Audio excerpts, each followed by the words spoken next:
अब बात करते हैं chapter number 3 pair of linear equation in two variable. Her chapter का क्या करना है, आपको हर एक चैप्टर का क्वेश्चन करने हैं। उससे पहले इंट्रोडक्शन वीडियो देखना है ताकि चैप्टर में पता चल जाए कि इंट्रोडक्शन में है क्या।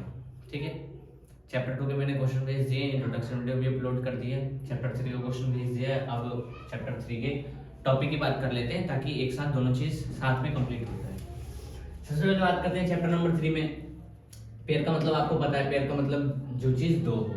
ठीक है, अब दो चीज किसकी बात चल रही है, linear equation in two variable, यानी आपके पास जो इक्वेशन होगा वो कितना होगा, दो। और जो भी लीनियर इक्वेशन का मतलब होगा कोई भी इक्वेशन जिसकी पावर 1 हो और वो किस फॉर्म में होती है, ax plus by plus c equal to में 0। यहाँ पे x और y क्या डिनोट करते हैं, टू वेरिएबल। a b और c क्या होते हैं, कांस्टेंट। ठीक है, ऐसे आपके पास दो इक्वेशन होंगे। अब दो इक्वेशन आ गए तो सब में अलग अलग चेंज करना पड़ेगा। तो पहले वाले इक्वेशन में 1 की वैल्यू पुट कर देते हैं, दूसरे में 2।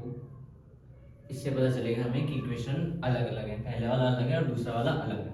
ठीक है, अब बात करते हैं चैप्टर के अंदर। चैप्टर के अंदर सबसे पहले आता है एक्सरसाइज 3.1। 3.1 में आपको पढ़ना है ग्राफ्स के बारे में कि दो इक्वेशन को आप ग्राफ के द्वारा सॉल्यूशन निकाल के कैसे बता सकते हो कि उसके कितने सॉल्यूशन हैं।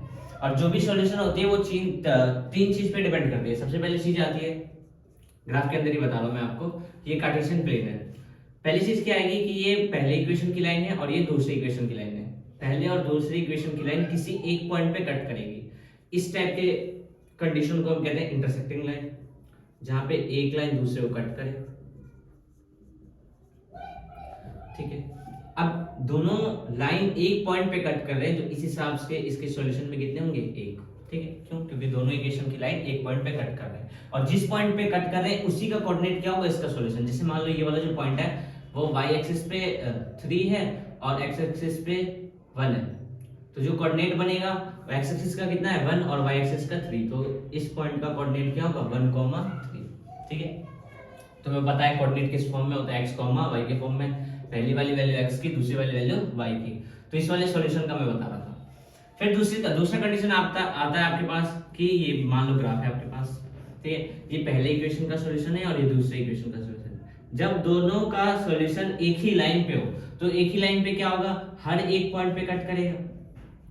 तो हम बता नहीं सकते इसके कितने सॉल्यूशन है, इसलिए इसके कितने सॉल्यूशन होते हैं, इन्फिनिटी सॉल्यूशन। ठीक है, क्यों, क्योंकि हर एक पॉइंट में यहाँ पे कट करते हैं दोनों इक्वेशन की लाइन, इसलिए इसके इन्फिनिटी सॉल्यूशन होते हैं। फिर तीसरा कंडीशन आता है, जब इस ग्राफ के ऊपर पहले वाले की लाइन और दूसरे वाली लाइन बिल्कुल सीधी जाती है। तो जब सीधी जाती है तो उस सीधी लाइन को हम कहते हैं पैरेलल लाइन, और ये किसी पॉइंट पे कट नहीं करती, इसलिए इसके नो सॉल्यूशन होते हैं। क्यों, क्योंकि ये कहीं पे भी एक दूसरे को कट नहीं करते, ये हर जगह कट करते हैं, इसलिए इसके कितने सॉल्यूशन होते हैं, इन्फिनिटी। और इस लाइन को कहते हैं कोइंसिडेंट लाइन।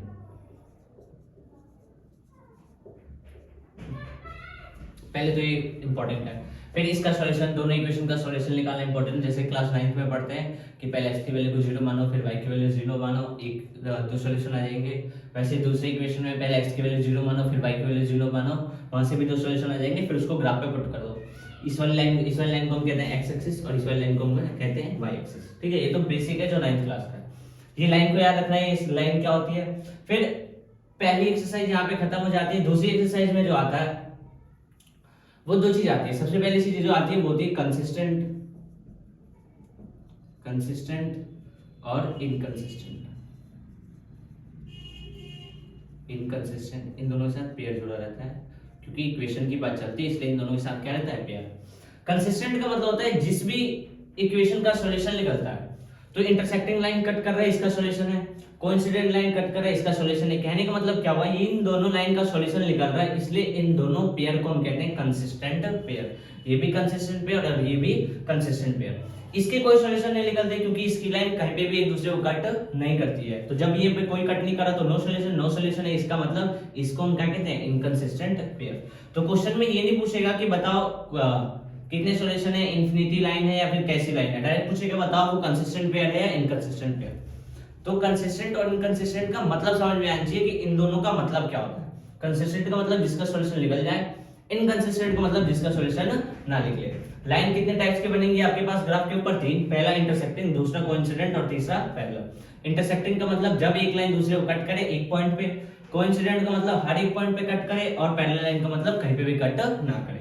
मेन आता है कि इनको हम बिना ग्राफ पे पुट करें, ये पता करने के लिए मैंने ग्राफ बनाया। अब मेन अगली एक्सरसाइज में क्या आता है कि बताओ बिना ग्राफ पे पुट करें हम कैसे बता सकते हैं कि कोई पेयर कंसिस्टेंट है या इनकंसिस्टेंट। उसके लिए आता है रेशियो, और वो इन्हीं का रेशियो बनता है, इन सब का आपस में रेशियो बनता है। उनके लिए तीन चीज इंपॉर्टेंट होती है। सबसे पहले आता है इंटरसेक्टिंग है। इंटरसेक्टिंग लाइन तभी होगी जब a1/a2 is not equal to होगा b1/b2। जब ये वाली कंडीशन बनेगी तब वो लाइन कैसी होगी? Intersecting line. तो हम डायरेक्ट बता सकते हैं रेशियो को कंपेयर करके। ये पहला कंडीशन हो गया। दूसरा कोइंसिडेंट का, हम कोइंसिडेंट बता सकते हैं जब a1/a2 is equal to b1/b2 is equal to c1/c2। जब तीनों रेशियो आपस में बराबर होते हैं तब वो कौन सी लाइन बनती है? Coincident line. फिर आता है पैरेलल। पैरेलल लाइन का रेशियो क्या होता है? a1/a2 is equal to b1/b2 is not equal to c1/c2। तो पहली और दूसरी एक्सरसाइज में ये तीनों चीज इंपॉर्टेंट होती है। इससे सिर्फ इसी चीज से नहीं भी आता है तो 4-5 नंबर का आता है, सिर्फ इतनी चीज से। इतनी चीजों से आपको नहीं भी मिलेगा तो 4 से 5 नंबर का क्वेश्चन देखने को मिलेगा, जो रेशियो मेन तो होगा रेशियो कंपेयर के ऊपर। अगर क्वेश्चन आता है तो 2 नंबर 3 नंबर वाला इससे बनेगा। बाकी ये ग्राफ पे पुट करने वाला आना चाहिए आपको। ग्राफ पे कैसे बताते हैं? यहाँ पे ये ट्रायंगल फॉर्म होता है, इसका क्वेश्चन भी मैंने दे रखा है ट्रायंगल वाला, ठीक है? तो उस क्वेश्चन में करोगे तो उसमें हेल्प मिलेगी। उसके बाद इस चैप्टर में इसके अलावा बाकी कोई कॉन्सेप्ट नहीं बचता। ये पूरा जो है ये पूरा ग्राफिकल मेथड का पार्ट है। जो अगला पार्ट बचता है वो आता है आपका एल्जेब्रिकली कैसे किसी दो इक्वेशन को सॉल्व करते हैं। जैसे आपके पास कोई भी दो इक्वेशन आ जाएगा और उसको सॉल्व करके हम कैसे x की और y की वैल्यू बता सकते हैं कि पर्टिकुलर x की वैल्यू कितनी होगी और y की वैल्यू कितनी होगी। यहाँ पे तो हमें ग्राफ पे पुट करके चेक करना पड़ेगा इसका कोऑर्डिनेट क्या है, फिर उसके हिसाब से हम बताएंगे कि x की वैल्यू क्या है और y की वैल्यू क्या है। बट इस चीज को ना करते हुए, बिना ग्राफ पे पुट किए हुए मैं किसी भी दो इक्वेशन के कैसे सॉल्यूशन बता सकता हूं। जैसे मान लो पहला इक्वेशन है x + y = 2, दूसरा है 2x + 3y = 1।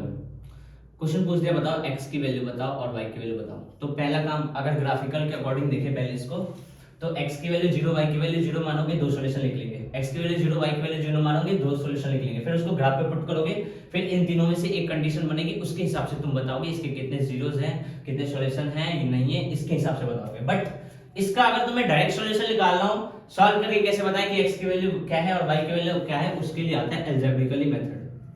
ठीक है, एल्जेब्रिकली मेथड। अब इस एल्जेब्रिकली मेथड में जो सबसे पहला मेथड है वो है आपका सब्स्टिट्यूशन मेथड, सब्स्टिट्यूशन, और दूसरा है एलिमिनेशन। आपको दोनों ही मेथड आने चाहिए क्योंकि क्वेश्चन के अकॉर्डिंग चेक करना होता है कि कौन सा मेथड लगेगा कौन सा मेथड नहीं लगेगा। भाई क्वेश्चन में खुद भी बोल सकता है कि ये वाला मेथड लगाओ या फिर इस वाले मेथड का यूज करो, इसलिए आपको दोनों ही मेथड आने चाहिए। सब्स्टिट्यूशन मेथड सबसे सिंपल सी चीज कहता है कि कोई एक इक्वेशन उठाओ, कोई एक वैल्यू निकालो और उसको दूसरे में पुट कर दो, एक वैल्यू आ जाएगी। एक वैल्यू आने के बाद इसमें पुट करो या फिर इसमें दूसरी वैल्यू आ जाएगी। क्या कहता है सब्स्टिट्यूशन मेथड? कोई एक इक्वेशन उठाओ, जैसे मान लो आपने पहला इक्वेशन लिया, उसमें से कोई एक वैल्यू उठाओ, जैसे मान लो आपने x की वैल्यू उठाई, तो x की वैल्यू इस इक्वेशन से निकाल के इसमें पुट कर दोगे तो एक वैल्यू आ जाएगी। ठीक है, अब उस वैल्यू को आने के बाद इसमें पुट करो या फिर इसमें, वहां पे दूसरी वैल्यू आ जाएगी, काम खत्म। ठीक है, इतना ही करना है। फिर दूसरा आता है एलिमिनेशन मेथड। ये क्या कहता है कि इसमें भी सेम कंडीशन रहती है कि कोई भी आप इक्वेशन उठाओ, या फिर पहला या फिर दूसरा, सेम चीज, कोई भी एक वैल्यू उठाओ, या तो x या फिर y, और उसके बाद हमें क्या करना होता है कि उसको दूसरे की तरह बनाना होता है। उसको क्या करना होता है? दूसरे की तरह बनाना होता है। जैसे इस इक्वेशन को उठाया, इस वैल्यू को उठाया, तो इसकी तरह बनाना है। तो x को 2x कैसे बनाएंगे? जब इसको किससे मल्टीप्लाई कर देंगे? 2 से। तो इसमें 2 से मल्टीप्लाई करने के बाद इसकी तरह बन जाएगा, फिर दोनों को क्या कर देना है? माइनस। ठीक है, फिर यही दो मेथड है। इंट्रोडक्शन के लिए इतना काफी, और ज्यादा कुछ इससे क्वेश्चन नहीं बनते। इससे वही वाले क्वेश्चन बनेंगे जो मैंने तुम्हें क्वेश्चन में सेलेक्ट करके भेज रखा है, तो वो कर लेना, ये कर लेना, इतना काफी है। ठीक है, इंट्रोडक्शन अच्छे से समझ लेना ताकि काम आए।